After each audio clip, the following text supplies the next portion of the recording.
Parlons maintenant de l'étape suivante, essentielle à la modélisation en intelligence artificielle, le pré-traitement des données.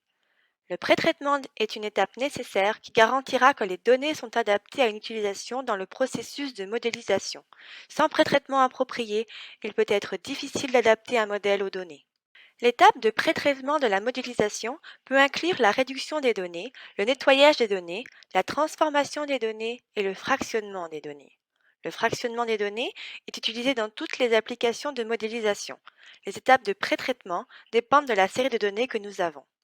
La réduction des données implique la réduction de la dimensionnalité ou la réduction des variables et des points de données redondants. Vos données doivent toujours être organisées de manière ordonnée et propre afin qu'elles soient facilement disponibles pour être utilisées dans la modélisation et les analyses statistiques.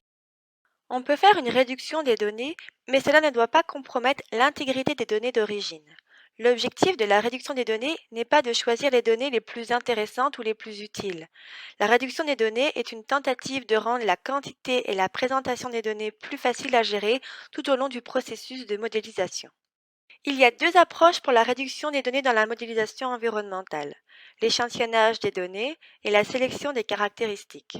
Dans l'échantillonnage des données, on échantillonne des données dans le grand ensemble de données pour être converties en un nouveau jeu de données caractéristiques. Cela se traduit par une plus petite quantité de données à traiter, mais qui reflète bien les données d'origine. Dans la sélection des caractéristiques, l'analyse dimensionnelle peut être utilisée pour réduire le nombre de caractéristiques ou de paramètres qui sont pris en compte dans l'analyse. Si une caractéristique n'a pas d'impact, par exemple, on peut ne pas la prendre en compte. Un exemple d'échantillonnage de données est la collecte de données sur l'humidité du sol.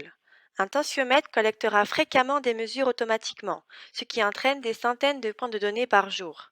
Cela conduit rapidement à une grande quantité de données qui n'est pas facile à traiter. Dans ce cas, les mesures enregistrées peuvent être converties en moyenne quotidienne, hebdomadaire ou mensuelle pour être utilisées dans le modèle d'intelligence artificielle.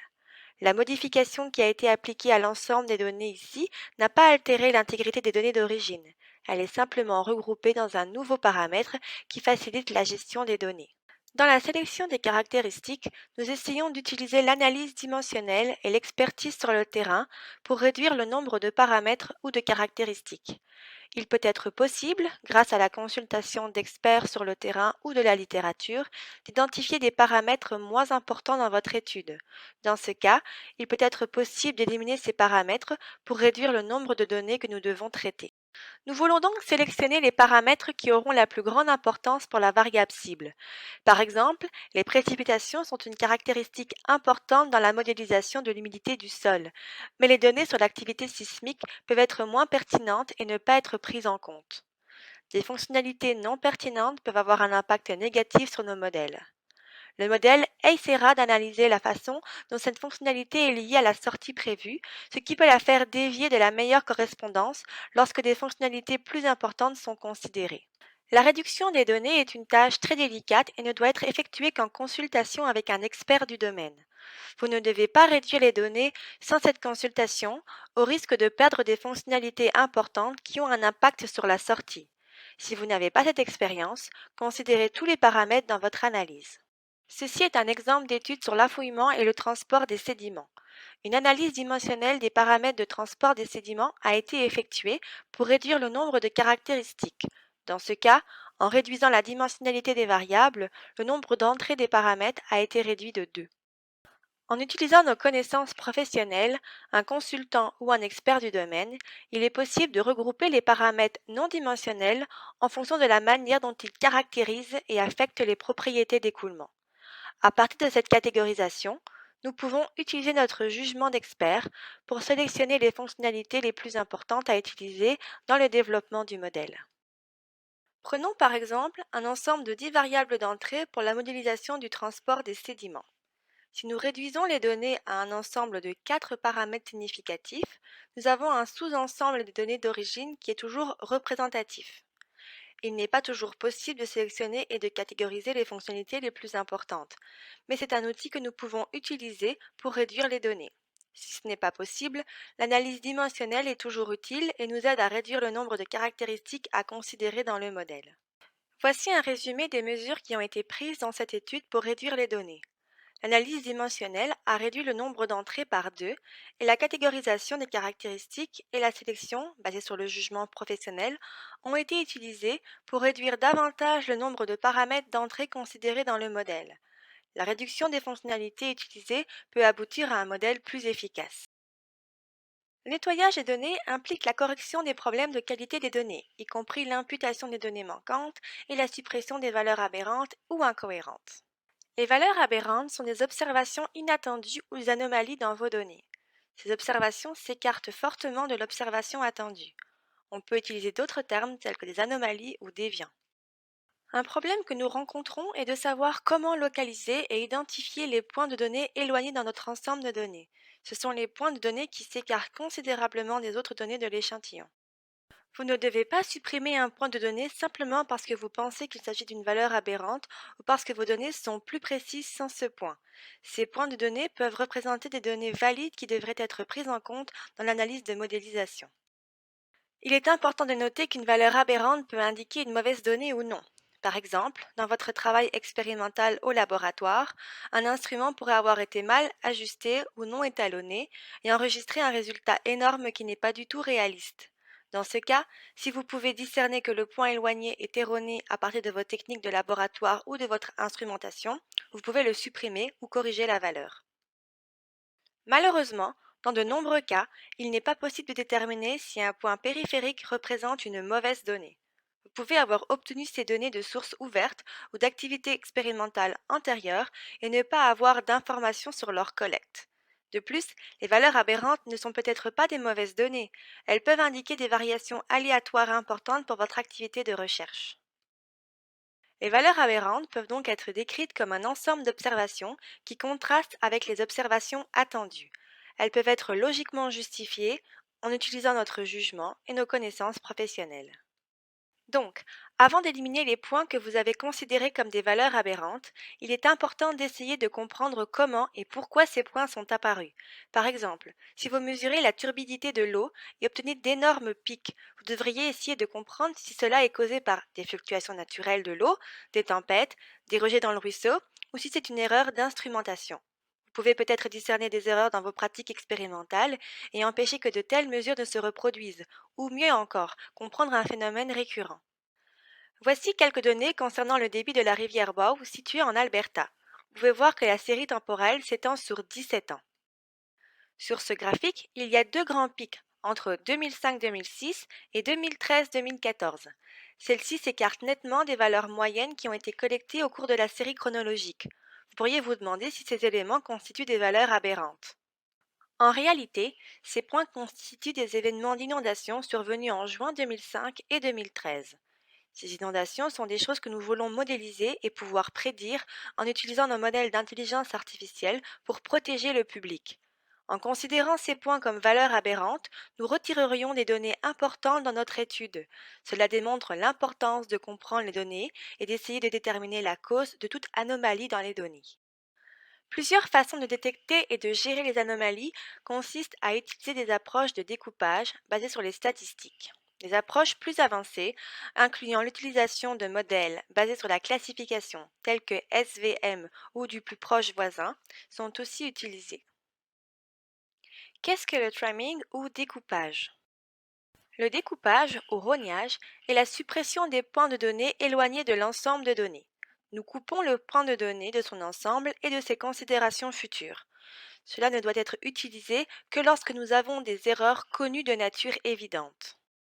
Ceux-ci peuvent inclure des erreurs typographiques, soit des erreurs dans notre enregistrement des mesures, ou des erreurs de mesure où nous sommes sûrs que notre instrument est incorrect.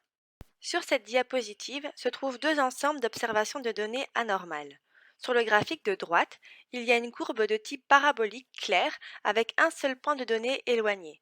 Ici, dans ce cas, nous sommes sûrs qu'il s'agit d'une erreur. L'environnement MATLAB que nous allons utiliser a une commande intégrée pour la détection des points de données périphériques. La commande est tf isOutlier a. Ici, tf est notre variable de sortie. Par exemple, A est le tableau contenant la série de données. Nous souhaitons rechercher les valeurs aberrantes contenues dans A.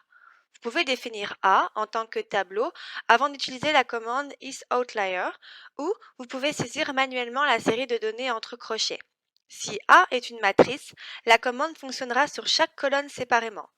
Les critères intégrés par défaut, utilisés pour identifier les valeurs aberrantes, est de 3 écarts médians échelonnés par rapport à la médiane. Cette diapositive montre un exemple des résultats MATLAB attendus. Ici, nous avons défini un tableau de données et l'avons stocké dans la variable A. Ensuite, nous effectuons la commande isOutlier pour déterminer les points de données éloignés. Nous avons choisi de stocker le résultat dans la variable TF. Vous pouvez voir que la sortie est un tableau de la même taille que A contenant des 1 ou 0. La valeur 1 signifie vrai et indique que la valeur à cette position est une valeur aberrante. Vous pouvez voir que lorsque nous alignons le tableau A sous le résultat TF, les valeurs 100 et 300 se sont avérées être des valeurs aberrantes dans la série sur la base de 3 écarts absolus médians. À partir de cette analyse, nous pouvons choisir d'éliminer ces données car elles représentent un point de données éloigné. Il est également possible de spécifier une méthode pour déterminer la valeur aberrante. Il existe différents critères qui peuvent être utilisés et pas seulement le calcul par rapport aux 3 écarts médians échelonnés. Voici les différentes méthodes utilisées pour déterminer les valeurs aberrantes dans les données. La médiane est la méthode par défaut. La moyenne utilise 3 écarts types par rapport à la moyenne pour quantifier si un point de données est éloigné. Le quartile utilise 1,5 fois l'intervalle interquartile. La méthode de Grubbs applique le Grubb test et identifiera une valeur aberrante par itération. La méthode de Gebst applique le Studentized Divided Test pour les valeurs aberrantes. Aucun test n'est considéré comme plus précis que l'autre. Lors de l'évaluation de votre ensemble de données, vous devez tenir compte de toutes les méthodes et sélectionner celles qui identifient le mieux les points éloignés. Nous ne voulons pas supprimer trop de points de données. Il vaut mieux conserver autant de points de données réels que possible. Voici l'environnement MATLAB. Le run consiste à faire rouler le code. Voici ici une capture écran. Le programme vous invite à choisir la méthode que vous souhaitez utiliser pour évaluer les valeurs aberrantes. Pour choisir la méthode, il vous suffit de l'écrire dans l'invité de commande et de faire OK. Voici le résultat du programme qui s'affiche dans la fenêtre de commande. Le programme a été codé pour imprimer l'instruction du test et renvoyer le tableau de détection des valeurs aberrantes. Vous voyez les 1 qui indiquent la position des valeurs aberrantes dans le tableau. Une nouvelle fenêtre apparaîtra également avec un graphique affichant les seuils pour les valeurs aberrantes et les données aberrantes. Comme nous l'avons vu précédemment, on peut utiliser la boîte à moustaches ou boxplot. Toutes les valeurs en dehors de la plage des moustaches est considérée comme une valeur aberrante potentielle. Les valeurs maximales et minimales utilisées dans la détection des valeurs aberrantes sont considérées comme étant respectivement le quartile 1 ou 3 plus ou moins 1,5 fois l'intervalle interquartile.